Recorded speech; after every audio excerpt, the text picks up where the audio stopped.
দ্বিতীয় দফায় শাসনে এসে আরো আগ্রাসী মার্কিন প্রেসিডেন্ট, তার প্রভাব খাটিয়ে ফুলে ফেঁপে উঠছে পারিবারিক সম্পদ। শ্রীবৃদ্ধি, তার জামাই আর ছেলেদের সরকারি পদে না থেকেও আন্তর্জাতিক বৈঠকে ট্রাম্পের জামাই শান্তি চুক্তির নামে নিজের সংস্থা শ্রীবৃদ্ধি কুশনারের একই পথে হেঁটে বিপুল সম্পদ ট্রাম্পের দুই ছেলেরও ক্ষমতার সান্নিধ্যের জোরে এড়াচ্ছেন তথ্য প্রকাশের বাধ্যবাধকতা। ট্রাম্পের বিরুদ্ধে স্বজন পোষণের অভিযোগ। এই বিষয়ে বিস্তারিত জানবো। নিউজরুম থেকে সরাসরি রয়েছেন প্রতিনিধি অঙ্কুর ভট্টাচার্য। অঙ্কুরদা, একদিকে ডোনাল্ড ট্রাম্প বলছেন যে তিনি দেশের স্বার্থে কাজ করেন, আমেরিকা ফার্স্ট, আমেরিকান ফার্স্ট, আবার তার যে সম্পদ সেটা বৃদ্ধি হচ্ছে এবং তার যে পারিবারিক যে সদস্যরা রয়েছে তাদেরও প্রভাব বেড়ে যাচ্ছে। কি জানা যাচ্ছে অঙ্কুরদা এই বিষয়ে আরো?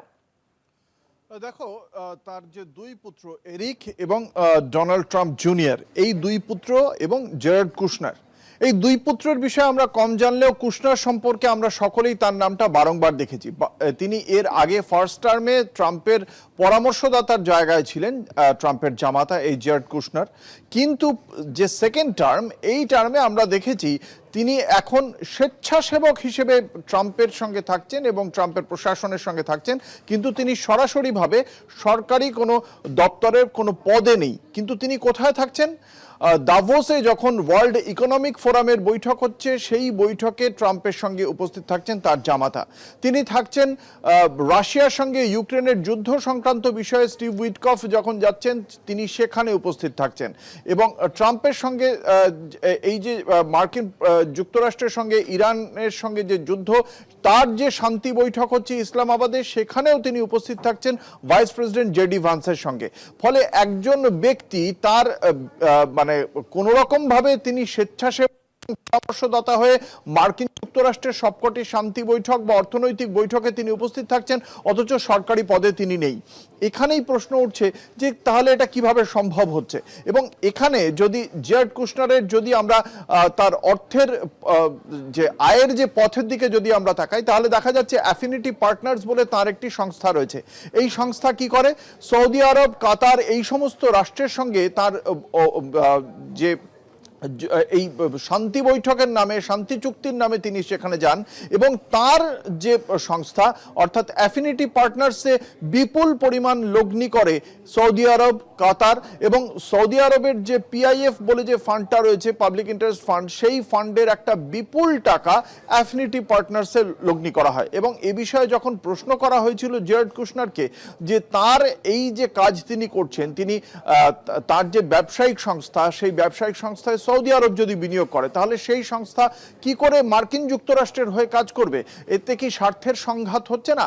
তিনি বলছেন না, তিনি আর পাঁচটা ব্যবসায়ীর মতো তিনিও ব্যবসায়ী, কিন্তু তার সংস্থা পরামর্শদাতা হিসেবে মার্কিন যুক্তরাষ্ট্রে রয়েছে, কিন্তু তিনি ব্যবসা করেন এবং এর সঙ্গে স্বার্থের সংঘাতের কোনো প্রশ্ন নেই। দ্বিতীয়ত, এবার যদি চলে আসি, শুধু জামাতা নন, জামাতার যে সেটা প্রায় $6 বিলিয়ন খালি সৌদি আরবের পক্ষ থেকেই ফান্ডিং করা হয়েছে। তার বিষয়ে, জামাতার বিষয়ে ইতিমধ্যেই গত 19শে মার্চ মার্কিন সেনেটর তিনি রিপোর্ট প্রকাশ করে বলেছেন যে এই স্বার্থের সংঘাত এবং মার্কিন যুক্তরাষ্ট্রের যে নিরাপত্তা সুরক্ষা, তা প্রশ্নচিহ্নের মুখে পড়ে যাচ্ছে।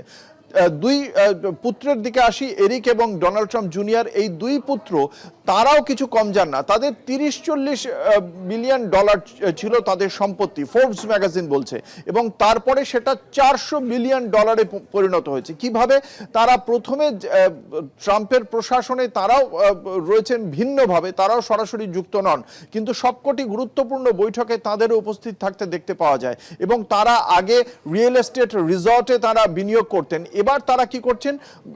ড্রোন নির্মাণকারী যে সমস্ত সংস্থা রয়েছে, সেই সংস্থায় তারা বিনিয়োগ করছেন। এবং সেই ড্রোন, তারা বলছেন পশ্চিম এশিয়ার রাষ্ট্রগুলিকে যে ইরানের ড্রোন ইন্টারসেপ্ট করার জন্য এই ড্রোন আপনারা কিনুন। পাওয়ার ইউএস বলে একটা সংস্থা রয়েছে, সেই যে ড্রোন কোম্পানি, সেখানে ইনভেস্ট করছেন এই দুই ভাই, এবং সেই ড্রোন কিনতে বাধ্য করা হচ্ছে সৌদি আরব, কাতার, বাহরিন, ওমানের মতো ওই সমস্ত পশ্চিম এশিয়ার রাষ্ট্রগুলিকে। এবং তার ফলে তাদের সম্পদ ফুলে ফেঁপে উঠছে। এবং সেখানে তাদের পক্ষ থেকে সেখানেও প্রশ্ন উঠেছিল যে তারা যদি ব্যবসায়িক স্বার্থে ড্রোন এরকম ভাবে বিক্রি করতে থাকেন, তাহলে মার্কিন যুক্তরাষ্ট্রের স্বার্থটা কে দেখবে? এখানেও কিন্তু মার্কিন যুক্তরাষ্ট্র প্রশাসনের পক্ষ থেকে, অর্থাৎ প্রতিরক্ষা দপ্তরে থাকা পেন্টাগন বিদেশ থেকে সমস্ত ড্রোন কেনা বন্ধ করে দিয়েছে, অর্থাৎ কিনতে গেলে এই সংস্থার সঙ্গে কিনতে হবে। এবং শুধু তাই নয়, ডোনাল্ড ট্রাম্প জুনিয়র তিনি যেহেতু মার্কিন প্রেসিডেন্টের এতটা ঘনিষ্ঠ, তিনি তার পুত্র, সেই কারণে বিভিন্ন সংস্থা তাদের সংস্থার মাথায় বোর্ড অফ ডিরেক্টরসে তাকে বসিয়ে রাখছে, যাতে তার মাধ্যমে বিভিন্ন টেন্ডার সহ বিভিন্ন বিষয়ে প্রভাব খাটিয়ে লাভ হয়, এবং তাকে সম্পদে ভর্তি করে দেওয়া হচ্ছে। এবং যে কারণে ফোর্বস ম্যাগাজিনে এই দুই ভাই খুব দ্রুত ওপরে উঠে এসেছেন। ফলে বোঝাই যাচ্ছে যে স্বজন পোষণ এবং মার্কিন প্রেসিডেন্ট প্রভাব খাটিয়ে তার পারিবারিক সম্পদ ফুলে ফেঁপে উঠছে। মার্কিন জনগণের যে স্বার্থ, সেই স্বার্থ, সেই নিরাপত্তা হয়তো বিঘ্নিত হচ্ছে বলেই আশঙ্কা প্রকাশ করছে মার্কিন সেনেটর সহ রাজনৈতিক মহল। ধন্যবাদ অঙ্কুর। ইন্দ্রাণী।